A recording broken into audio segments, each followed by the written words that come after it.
이스라엘 백성들이 가나안 땅에 들어가기 위해서 얼마나 인내하고 수고하고 또 고난을 당했습니까? 우리는 그런 생각을 하죠. 가나안 땅에 들어가기만 하면 이제 고생 끝, 행복 시작이다. 그런데 어떤가요? 이스라엘 백성들이 고생 끝, 행복 시작입니까? 여전히 고난이죠. 여전히 고난과 고통이 있습니다. 그렇다면 그 이유가 무엇입니까? 하나님께서 능력이 없으셔서 그런 건가요? 아니면 하나님께서 거짓말을 하신 건가요? 그렇지 않잖아요. 이스라엘 백성들이 하나님의 언약의 말씀을 깨트렸기 때문이에요. 하나님과 우리가 맺은 언약은 결혼 언약과 같다라고 여러 번 말씀을 드렸습니다. 여러분, 결혼 왜 합니까? 서로에게 속했다라는 거죠.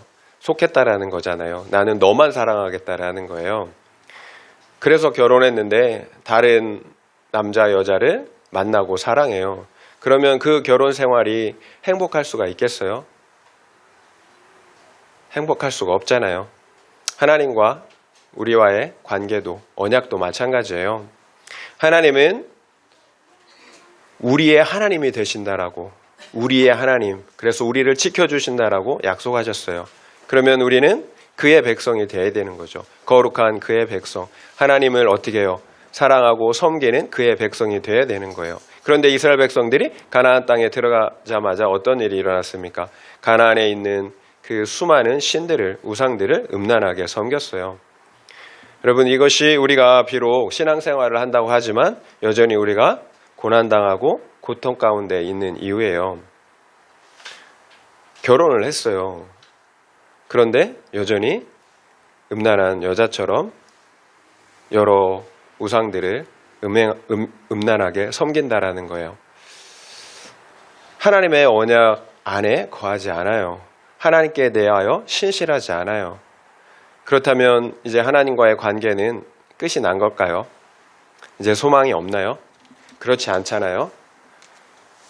여전히 우리에게 소망이 있어요. 하나님께서 우리를 긍휼히 여겨주시기 때문이죠. 오늘 본문 말씀을 통해서 왜 여전히 우리에게 소망이 있는지 그 이유를 살펴보며 은혜를 나누고자 합니다. 함께 읽은 본문 중에 7절 읽겠습니다. 7절이에요. 이스라엘 자손이 여호와의 목전에 악을 행하여 자기들의 하나님 여호와를 잊어버리고 바알들과 아세라들을 섬긴지라. 부모 세대가 다 죽은 후에 여호와 하나님을 모르는 다른 세대가 일어났어요. 그들은 여호와의 목전, 곧 여호와의 눈앞에서 악을 행하였습니다. 어떤 악인가요? 자기들의 하나님 여호와를 잊어버리고 바알들과 아세라를 음란하게 섬긴 거죠. 결국 죄악은 특별한 것이 아니에요.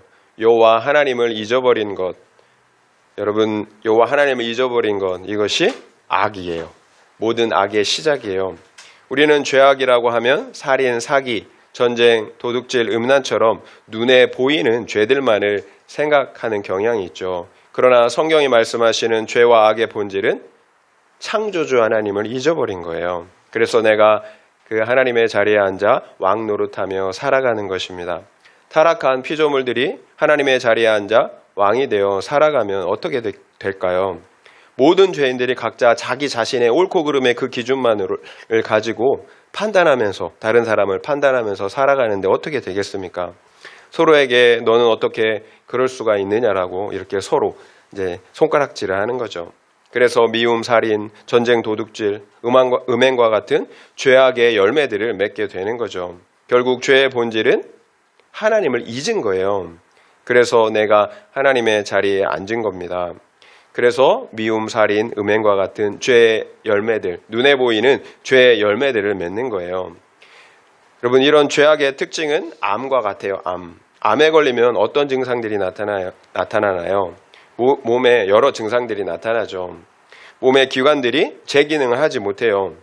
그래서 살이 빠지고 기운이 없어져요. 폐 기능이 약해져 호흡이 힘들어지고 배에 복수가 차기도 합니다. 여러분, 살이 빠졌으니까 살찌는 음식을 먹으면 암이 나을까요? 폐 기능이 약해졌다고 좋은 음식을 먹고 꾸준히 운동하면 이 암이 치유가 될까요?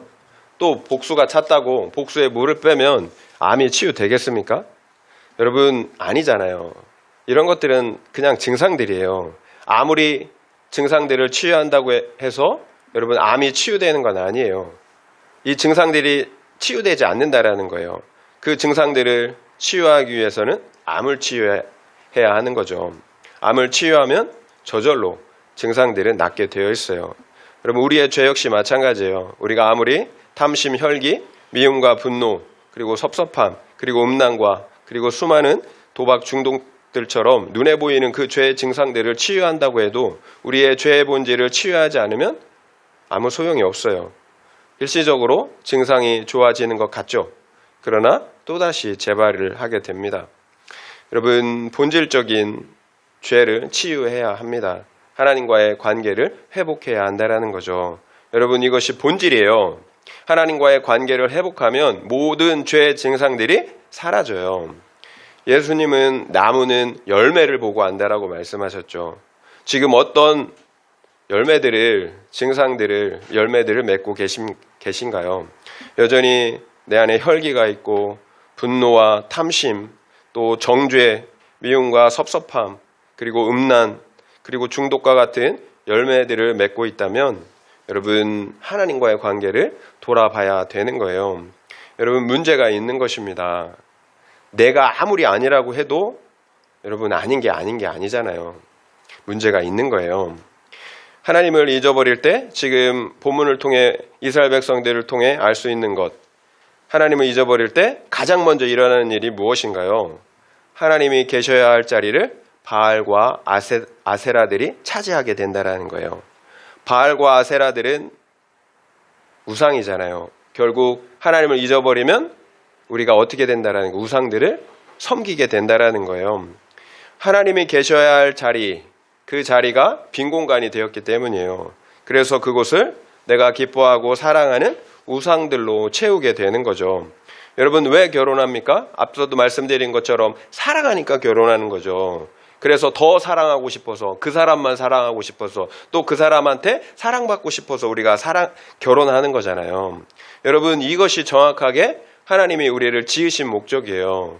그리고 우리를 부르시고 구원하시고 언약을 맺으신 목적이에요. 사랑하고 사랑받으시려는 거예요.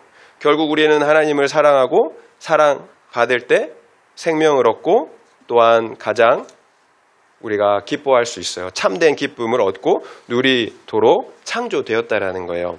문제는 우리가 하나님의 그 통치하심을 우리가 어떻게 해요? 싫어해서 하나님을 떠나간 거죠. 그래서 그 자리를 내가 기뻐하고 사랑하는 우상들로 채우는 것입니다. 여러분 그것이 무엇이든지 사랑하고 사랑받아야 하기 때문에 하나님이 없는 그 자리를 우상들로 채우는 거예요. 그러면 우리가 사랑하는 우상들, 그 우상들은 무엇인가요? 바알과 아세라들이죠. 바알은 풍요의 신이에요. 농작물을 풍요롭게 해주는 풍요의 신이에요. 아세라는 다산의 신이에요. 이것이 우리가 사랑하는 우상들이에요. 풍요와 다산, 눈에 보이고 손에 잡히는 풍요와 그리고 성공, 그리고 행복과 형통, 이 복을 여러분 우리가 얼마나 좋아합니까? 그래서 이 세상의 재물과 명예, 그리고 유력한 사람들이라는 우상들을 우리가 어떻게 해요? 쫓아가 사랑하며 섬기는 겁니다.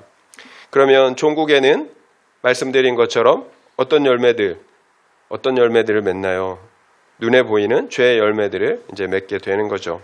우리는 사랑하는 것을 담게 되어 있어요. 우리가 누군가를 사랑하면 그 사랑하는 대상을 담게 되어 있어요. 하나님을 사랑하고 섬기면 하나님을 닮아요. 그래서 거룩과 사랑의 열매를 맺는 거예요. 그래서 정말로 하나님을 사랑하는 사람은 어떻게 해요? 하나님을 닮아요. 사랑의 열매를 맺어요. 그러나 우리가 바알과 같은 이 세상의 우상들을 사랑하면 어떻게 될까요? 여러분 그 바알들을 닮는 거예요. 이 세상의 열매, 온갖 죄의 열매들을 맺게 되는 거죠. 이것이 우리가 하나님을 잊어버리고 우상들을 섬긴 결과예요. 거룩의 열매가 아니라 수많은 죄악의 열매들을 맺고 말았다라는 거죠. 그러면 그 결과는 어떻게 되겠습니까? 8절 읽겠습니다. 8절이에요.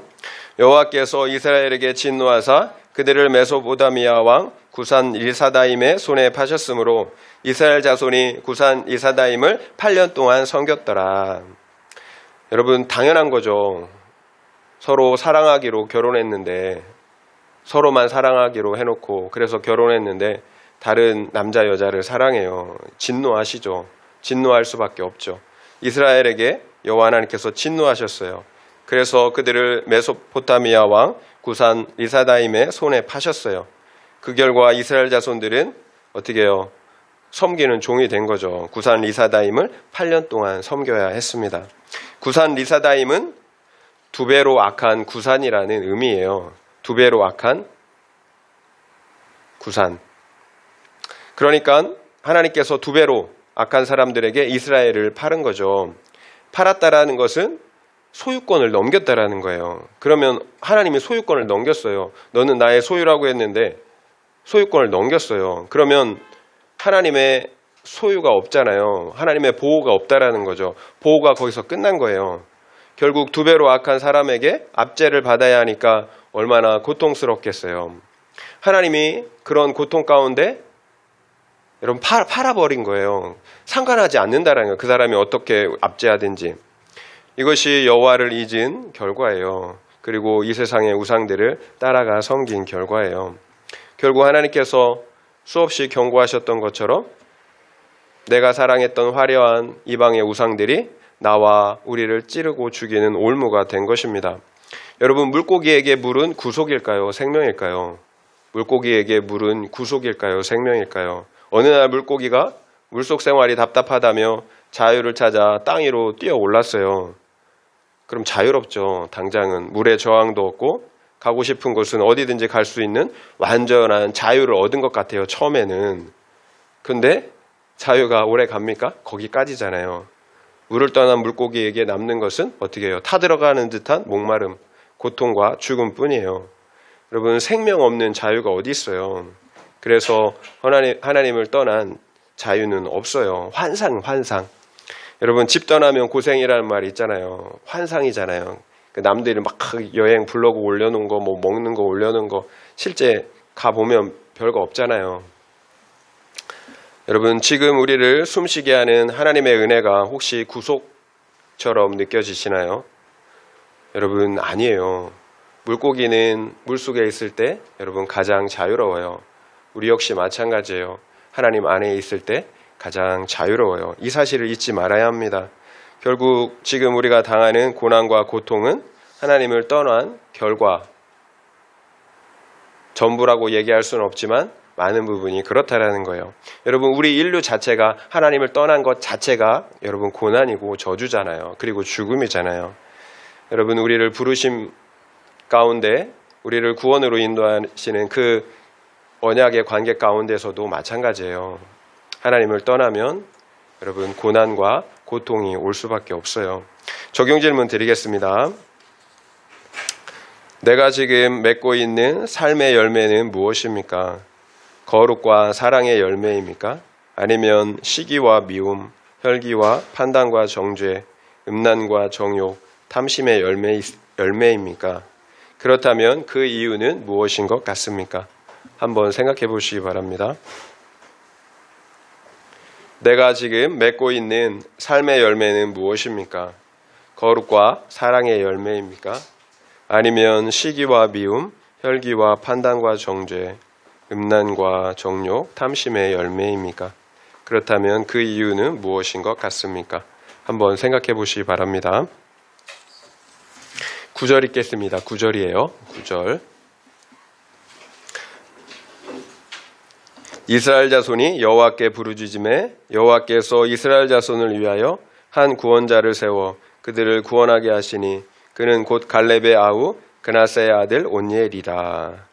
이스라엘 자손이 여호와께 부르짖음에, 여러분, 이것이 하나님께서 두 배로 악한 사람에게 이스라엘을 팔 수밖에 없었던 이유였어요. 그제서야 여호와 하나님을 기억하고 부르짖기 때문이에요. 부르짖다는 히브리어로 자아크인데요. 자아크. 이제 내 힘으로는 도저히 살 수 없다라는 자기의 한계의 고백이에요. 이제 안 되겠다. 내 힘으로는 안 되겠다. 여러분, 이것이 여러분 자아크예요. 그렇다고 온전한 회개라고 보기는 어려워요. 내 죄를 깊이 뉘우쳐서가 아니라 살고 싶어서 외쳐대는 본능에 가까운 외침인 거죠. 여러분, 그럼에도 불구하고 놀라운 것은 하나님께서 그런 외침을 들으신다라는 거예요. 그래서 한 구원자를 세워 이스라엘을 구원해 주셨다라는 거죠. 그 구원자가 누구예요? 갈렙의 아우 그나스의 아들 사사 온니엘입니다. 여러분, 무엇을 알 수가 있나요? 하나님은 우리가 돌이키길 손꼽아 기다리고 계신다라는 거예요. 비록 상대 배우자가 다른 남자 여자를 사랑해서 그렇게 음행을 행함에도 불구하고, 자신을 떠났음에도 불구하고 하나님은 부르짖고 돌아오기를 원한다라는 거예요. 부르짖기만을 하나님께서 손꼽아 기다리신다라는 거예요. 그래서 부르짖을 때 손 내밀어 구원의 손길을 내밀어 주셔서 구원하신다라는 거예요. 여러분의 배우자가 만약 이런 상황이라면 어떻게 하실 것 같습니까? 다른 남자, 다른 여자 좋다고 나를 버릴 때는 언제고, 상대방에게 배신당하고 돈 잃고 건강까지 잃고 나서야 그제서야 돌아와 받아달라고 하면 여러분 받아주시겠어요? 제가 서울에 있을 때, 그 장애인 교회에 있을 때 그 말년에 어떤 할아버지가 그렇게 우리 교회에 출석하셨는데, 그렇게 젊어서 내내 조강지쳐 버리고 자녀들도 버리고 결국 말년에는 그 내연녀에게도 버림을 받아갖고 그렇게 참 쓸쓸하게 교회에 다니셨던, 그래도 얼마나 감사해 말년에 교회에 나오면서 회개하고 또 예수 믿고 구원받았던 그 모습들을 제가 지켜봤거든요. 여러분, 안 받아줘요. 안 받아줘요. 그러나 하나님은 긍휼이 풍성하신 하나님은 부르짖을 때, 우리가 돌아올 때 즉각적으로 받아주십니다. 그러면 그 한 구원자는 누구인가요? 바로 하나님께서 세우신 예수 그리스도이시죠. 우리를 그냥 받아주시는 것이 아니에요. 구원자를 세워 우리의 죄의 값을 대신 지불하심으로 율법의 요구, 하나님의 그 의의 요구를 이루셨다라는 거예요. 결국 우리를 받아주시기 위해서는 자신의 물과 피를 쏟으셔야만 했다라는 거죠. 나를 배신한 상대 배우자를 위해서 여러분, 이런 희생을 여러분 감당할 수 있겠습니까? 여러분, 감당할 수 없는 은혜예요. 그래서 지난주에도 말씀드렸지만 우리가 할 수 있는 최선은 부르짖는 거예요. 나를 불쌍히 여겨달라고 애통하는 마음, 가난한 심령으로 하나님께 부르짖는 것입니다. 그래서 하나님께서 찾으시는 제사는 소가 아니에요. 건강한 소, 수많은 양들의 피가 아니에요. 상한 심령이라고 말씀하세요. 지금 어떤 죄로부터 고통당하고 있습니까? 어떤 환경으로부터 고난을 당하고 계십니까? 여러분, 부르짖으세요. 부르짖는 것이 최선이에요. 여러분, 피조물이 의지할 것이 없는 이 인생이 할 수 있는 최고의 것은 부르짖는 거예요. 하나님, 저 좀 불쌍히 여겨달라고 부르짖는 것, 우리가 할 수 있는 최선이에요. 여러분, 이 세상의 재물과 힘, 여러분, 그것이 나를 구원할 수 있습니까? 의지하지 마세요. 그게 누구든지 다른 유력한 사람들, 여러분 의지하지 마세요. 그것들은 다 우상들에 불과해요. 여러분, 그것들을 의지해서 계속 상처받았잖아요.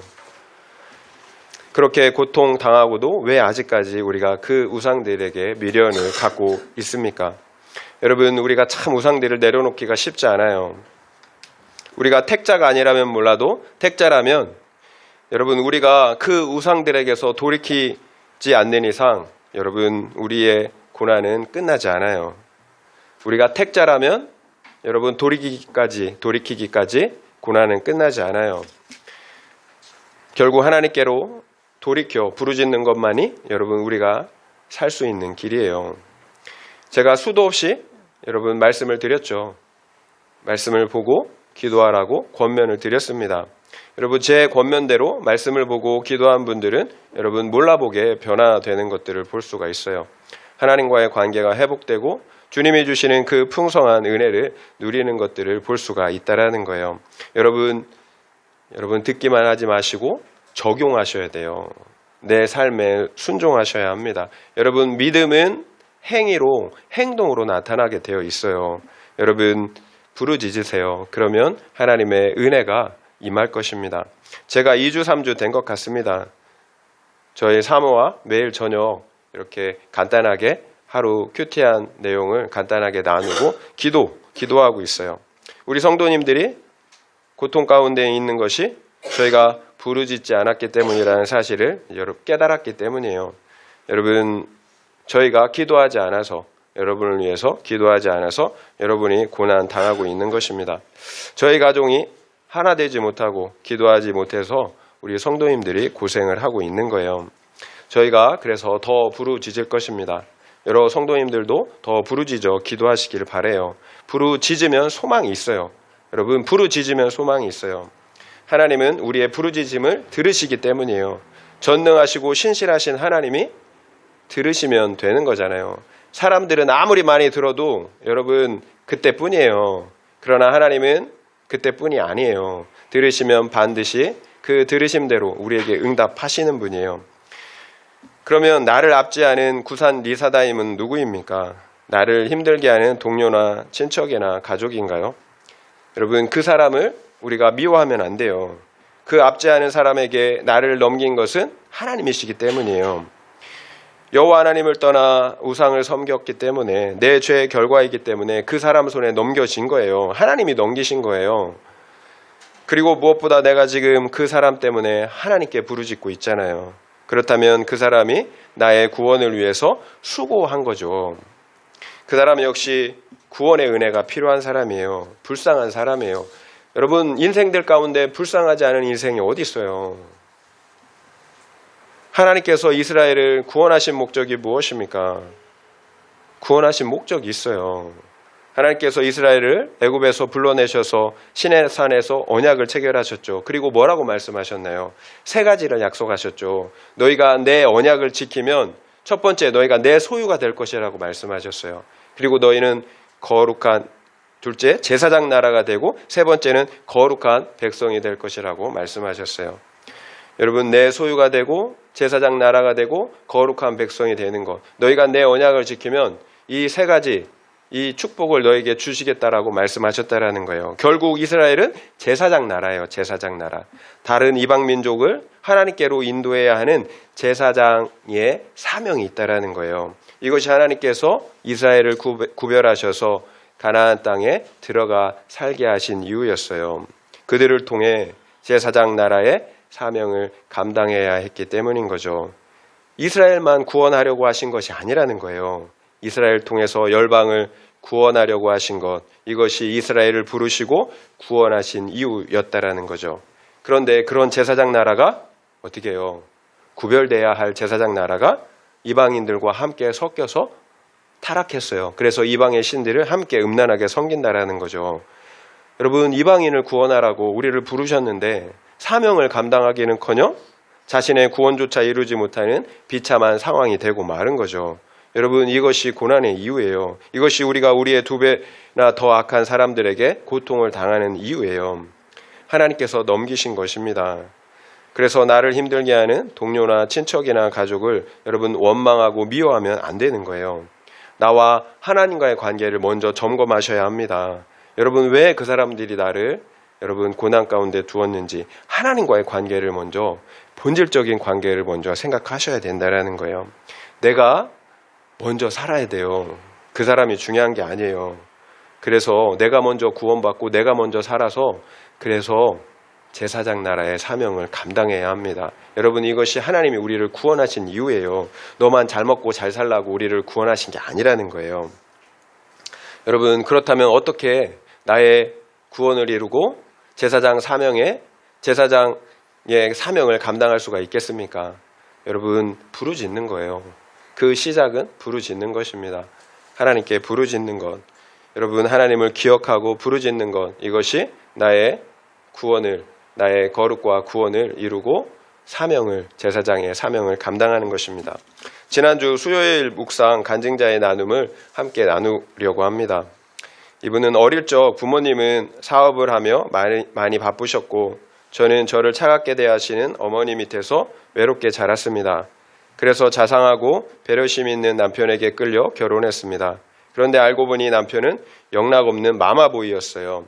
남편은 어머니에게 자기 의견을 한마디도 말하지 못한 채 늘 내내 했습니다.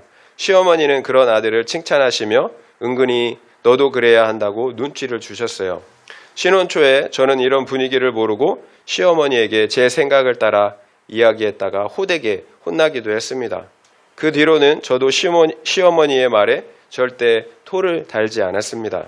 그러나 순종이 아닌 굴종이었기에 마음속에 미움과 분노가 가득하여 겉과 속이 다른 삶을 살았습니다. 결국 막내로 의존적인 성향이 있던 저는 남편도 시어머니도 기댈 대상이 아니라는 사실을 알았습니다. 그 덕분에 하나님만 온전히 바라보며 예배를 드리다가 주님을 인격적으로 만났습니다. 하나님의 세심한 인도하심을 경험하며 자립신앙을 갖게 되니 감정적으로 잘 참지 못하는 나 때문에 그동안 남편과 자녀들이 힘들었겠다라는 생각이 들어 회개가 되었습니다. 또한 하나님이 제 혈기를 다루시려고 강한 시어머니를 붙여주셨다라는 것이 깨달아졌습니다. 간증자에게 그 우상은 남편이었죠. 자상한 남편이었어요. 그러나 결혼과 함께 그 우상의 허탄함이 드러났습니다. 마마보이로 시어머니로부터 자신을 지켜주지 못했잖아요. 오히려 간증자는 하나님이 보내신 그 시어머니에게 압제를 당해야 하는 상황이 되었어요. 그러나 그 결과 간증자는 오히려 하나님만 온전히 바라보고 예배하다가 주님을 인격적으로 만났습니다. 그리고 자신의 혈기와 미움의 죄를 보고 회개할 수가 있었어요. 이것이 하나님께서 압제자를 보내셔서 우리의 우상들을 무너뜨리는 이유입니다. 그래야 그제서야 하나님을 기억하고 하나님을 찾기 때문인 거죠. 그래서 나를 압제하는 시어머니를 미워할 수가 없는 거예요. 나의 구원을 위해서 수고하고 있는 것이기 때문이죠. 여러분, 오해하시면 안 돼요. 배우자나 부모 그리고 자녀들을 사랑하지 말라라는 것이 아니에요. 사랑하셔야죠. 우상 삼지 말라라는 거예요. 우상 삼는다라는 것은 상대방을 위한 사랑이 아니에요. 나 중심적인 사랑이에요. 그래서 사랑이 아니라 엄밀히 말하면 집착이에요. 여러분, 집착하는 순간 어떻게 됩니까? 관계가 깨져요. 여러분, 관계가 깨져요. 여러분, 우상 삼으면 관계가 깨져요. 부모와 자식, 남녀 간의 사랑 모두 마찬가지예요. 집착하는 순간부터 여러분 행복이 없어요. 함께 불행해지기 시작해요. 우리가 그런 사례들을 수없이 보잖아요. 그런데 그걸 몰라요. 왜 그럴까요? 하나님과의 관계에 문제가 있기 때문이죠. 하나님과 관계가 없다면 여러분 몰라요. 집착을 해서 그게 사랑이 아니라 집착이라는 것을, 그래서 관계가 깨진다라는 걸 몰라요. 나의 문제라는 걸 모른다라는 거예요. 여러분, 하나님과의 관계가 문제가 있으면 이래요. 그래서 내가 사랑하는 것들이 우상이 되는 거예요. 그래서 진짜로 상대방을 위한 사랑을 하려면 내가 먼저 십자가의 속죄와 용서, 사랑을 경험해야 합니다. 그래서 먼저는 하나님과의 관계가 회복돼야 된다는 거예요. 하나님의 사랑으로 채워지고 만족할 때만 나 중심적인 사랑, 이기적인 사랑을 내려놓을 수가 있어요. 그래서 상대방의 유익을 위한 진짜 사랑을 할 수가 있다라는 거죠. 여러분, 마마보이 아들 그리고 무조건적으로 순종하는 며느리, 여러분 시어머니는 좋죠. 근데 이게 진짜 사랑 아니잖아요. 무서워서, 혼나기 싫어서. 여러분, 그런 사랑 받고 있다고 내 자식들 나 사랑한다고 여러분 착각하고 있는 거잖아요. 여러분, 내가 돈 많이 쓴다고, 시간 많이 쓴다고, 또 무조건 잘해준다고, 나는 너를 사랑한다고, 사랑했다라고 이렇게 말하면 안 돼요. 여러분, 스토커보다 더 많은 시간 쓰고 더 관심 쏟고 물질 쏟는 사람이 어디 있어요? 다 나를 위한 거죠. 내 만족, 내가 편하기 위해서 그러는 거예요. 무조건 잘해준다고 사랑이 아니에요. 진짜 사랑은 구속사의 사랑이에요. 이것이 하나님이 우리를 사랑하시는 방식이에요. 그래서 잘못된 길로 갈 때는 징계하세요. 또 이 세상의 헛된 우상들을 사랑할 때는 여러분 다리 몽둥이를 부러뜨려서라도 어떻게 해요? 돌이키게 하신다라는 거예요. 그래야 지옥 가지 않기 때문이에요. 여러분, 우리도 이렇게 사랑해야 합니다. 여러분, 상대방을 위한 사랑을 해야 된다라는 거예요. 나의 만족을 위한, 우상을 위한 사랑을 해서는 안 된다라는 거예요. 만약 간증자의 그 우상적인 관계가 깨지지 않았다면 계속 좋았을 거예요. 겉으로는 좋았을 거예요. 그러면 어떻게 하나님을 만나나요? 어떻게 하나님과의 관계를 회복합니까? 그러면 서로가 계속 나 중심적인 사랑, 이기적인 사랑만 하다가 인생을 마치는 거죠. 여러분, 그러나 하나님을 만나고 하나님의 사랑으로 채워지자 상대방의 유익을 위한 그런 사랑, 구속사의 사랑을 할 수 있게 되었잖아요. 내 안에서 진정으로 긍휼히 여기는 마음, 사랑하는 그 마음이 솟아나서 사랑할 수 있게 되었다라는 거예요. 나를 위해서, 무서워서, 두려워서 한 푼이라도 더 받으려고 하는 사랑이 아니라, 관심 받으려고, 인정받으려고 하는 사랑이 아니라 상대방을 위한, 상대방의 유익을 위한 사랑을 하게 되었다라는 거예요. 여러분, 그래서 하나님보다 더 사랑하는 우상들, 그리고 우상적인 관계들이 여러분 무너져야 되는 거예요. 여러분, 이것이 하나님이 우리를 사랑하신다라는 증거예요. 적용 질문 드리겠습니다. 내가 지금 겪는 고난과 고통이 하나님을 떠난 결과임이 인정이 되십니까? 그리고 이런 고난과 고통이 나의 구원을 위한 하나님의 사랑인 것이 인정이 되십니까? 한번 생각해 보시기 바랍니다. 내가 지금 겪는 고난과 고통이 하나님을 떠난 결과임이 인정이 되십니까? 그리고 이런 고난과 고통이 나의 구원을 위한 하나님의 사랑인 것이 인정이 되십니까? 한번 생각해 보시기 바랍니다. 10절 말씀 읽겠습니다. 10절이에요. 여호와의 영이 그에게 임하셨으므로 그가 이스라엘의 사사가 되어 나가서 싸울 때에 여호와께서 메소보다미아 왕 구산 리사다임을 그의 손에 넘겨주심에 온니엘의 손이 구산 리사다임을 이기니라. 여호와의 영이 그에게 임하셨으므로, 여호와의 영이 임하셨다라는 것은 하나님과의 관계가 회복되었다라는 걸 의미하죠. 하나님과의 관계가 회복되었으니까 하나님이 함께 하시는 거잖아요.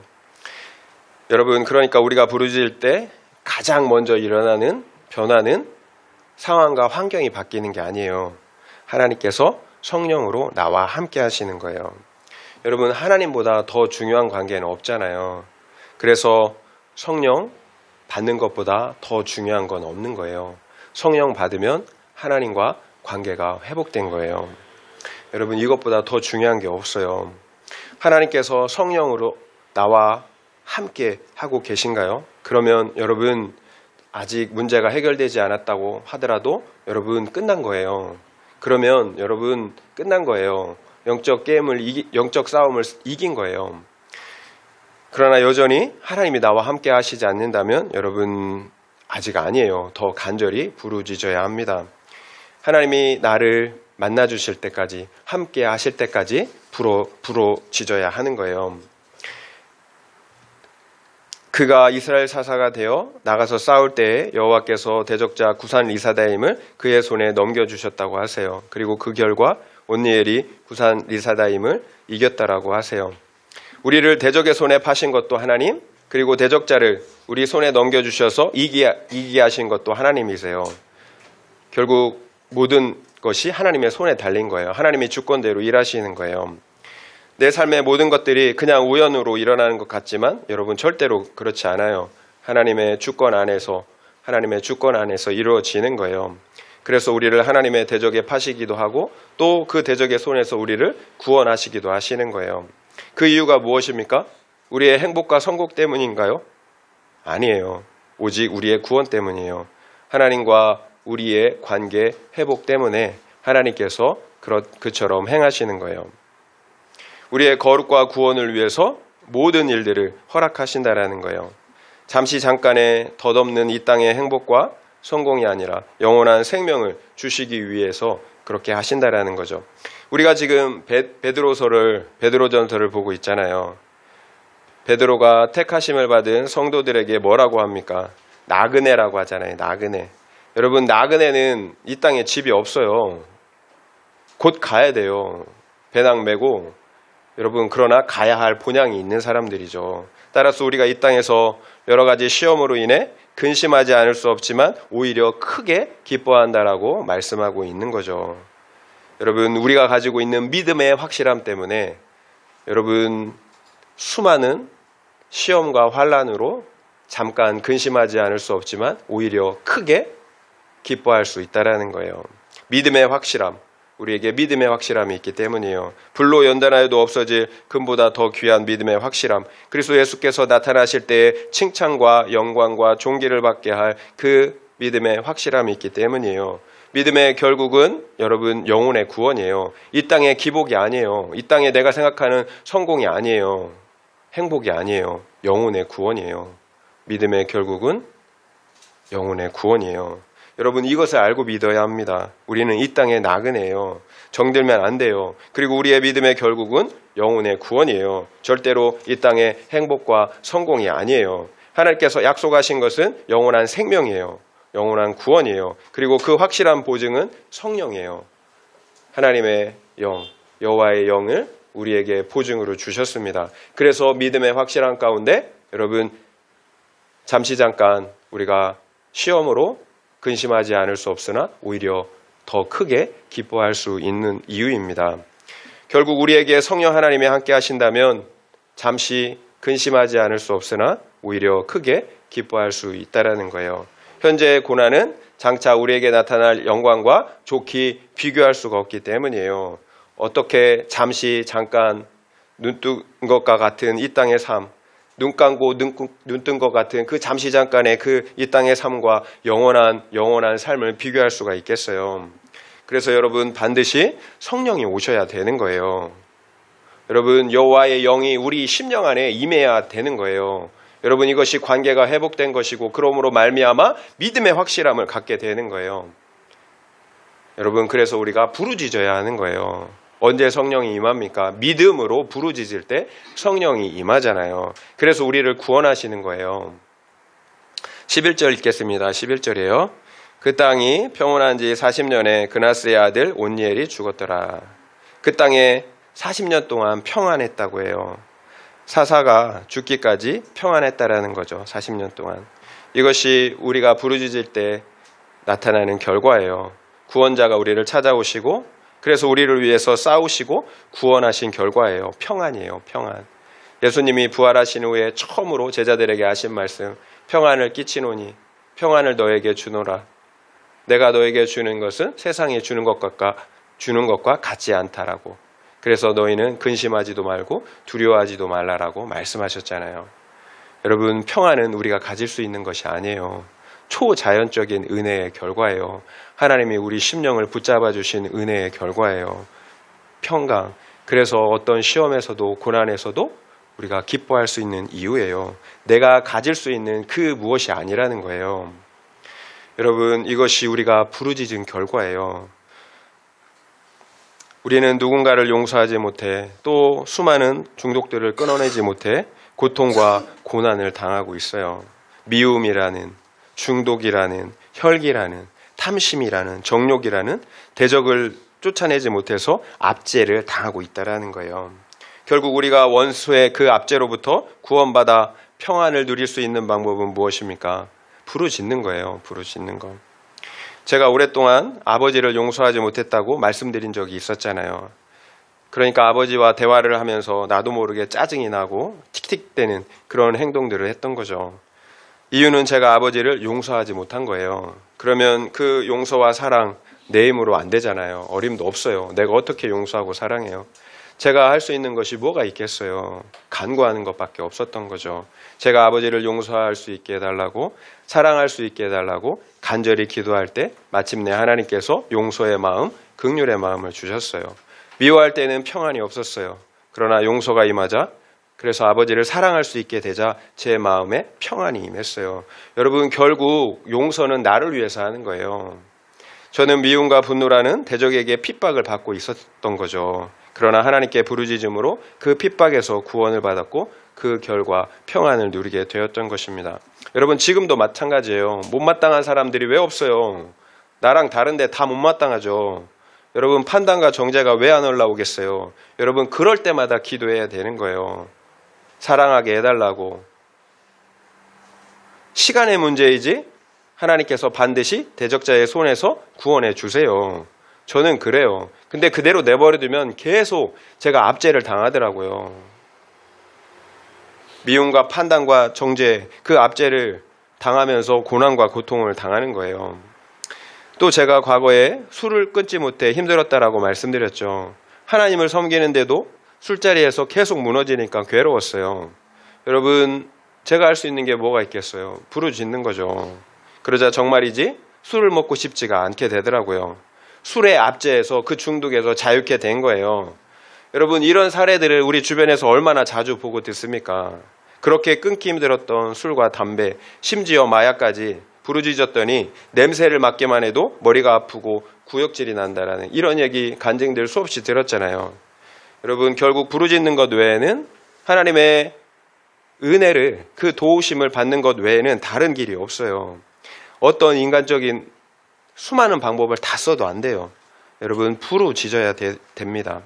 인간의 구원자는 죽어요. 40년 되니까 죽었잖아요. 그러나 우리의 구원자는 영원히 살아계시잖아요. 그래서 우리가 아무리 힘든 상황일지라도 지금 부르짖고 있다면 소망이 있는 거예요. 하나님은 긍휼이 풍성하신, 인자가 풍성하신 하나님이세요. 그래서 우리의 부르짖음을 들으시고 반드시 구원하시기 때문인 거죠. 적용 질문 드립니다. 내가 지금 간절히 부르짖어야 하는 이유는 무엇입니까? 성령 충만입니까? 아니면 문제 해결입니까? 그렇다면 그 이유는 무엇인 것 같습니까? 한번 생각해 보시기 바랍니다. 내가 지금 간절히 부르짖어야 하는 이유는 무엇입니까? 성령 충만입니까? 아니면 문제 해결입니까? 그렇다면 그 이유는 무엇인 것 같습니까? 한번 생각해 보시기 바랍니다. 말씀을 마무리하겠습니다. 죄악의 본질은 하나님을 잊는 거예요. 하나님을 잊는 것. 이것이 죄악의 본질이에요. 하나님을 잊으면 반드시 우상을 섬기게 되어 있어요. 그래서 죄의 열매들을 맺게 되는 것입니다. 결국 하나님을 잊은 것 자체가 우리가 당하는 모든 고난과 고통의 시작이에요. 마치 물고기가 물을 떠난 것과 같습니다. 그럼에도 우리에게는 여전히 소망이 있죠. 긍휼이 풍성하신 하나님께 부르짖을 수가 있기 때문이에요. 이스라엘이 부르짖자 하나님께서 한 구원자를 세워주셨습니다. 그리고 이스라엘을 대적자들의 손에서 구원하셨어요. 결국 우리가 부르짖을 때 하나님께서 우리를 기억하세요. 불쌍히 여겨주세요. 반드시 지금 당하는 고난과 고통의 압제에서 우리를 구원해 주십니다. 따라서 우리가 지금 어떤 상황, 형편 가운데 놓여 있을지라도 부르짖으면 돼요. 부르짖으면 소망이 있습니다. 여러분, 우리가 부르짖을 때 어떤 일이 일어납니까? 성령 하나님께서 우리와 함께 하세요. 성령 하나님께서 나와 함께 하신다라는 것은 하나님과의 관계가 회복되었다라는 거예요. 동시에 내 안에 영생이 있다라는 증거예요. 그래서 우리는 성령 하나님께서 우리와 함께 하실 때까지 부르짖어야 되는 거예요. 성령 하나님이 나와 함께 하실 때까지, 여러분, 문제가 해결될 때까지가 아니라 하나님이 나와 함께 하실 때까지 부르짖어야 되는 거예요. 여러분, 세상에 돈을 얻기 위해서, 행복을 얻기 위해서 여러분 얼마나 시간을 투자하고 열심을 내십니까? 그런데 하나님을 얻기 위해서 여러분 그렇게 부르짖으신가요? 여러분, 우리가 바쁜 일, 급한 일이 얼마나 많습니까? 여러분, 그래서 우리가 부르짖지 못하잖아요. 여러분, 그러나 영원한 생명보다 더 중요한 일이 어디 있겠어요? 여러분, 권면드립니다. 여러분, 부르짖어야 합니다. 여러분, 부르짖으세요. 하나님과의 관계를 회복하셔야 합니다. 그래서 지금 당하는 고난과 고통의 그 압제에서 구원받으시길 바랍니다. 영원한 생명을 확증하시길 바랍니다.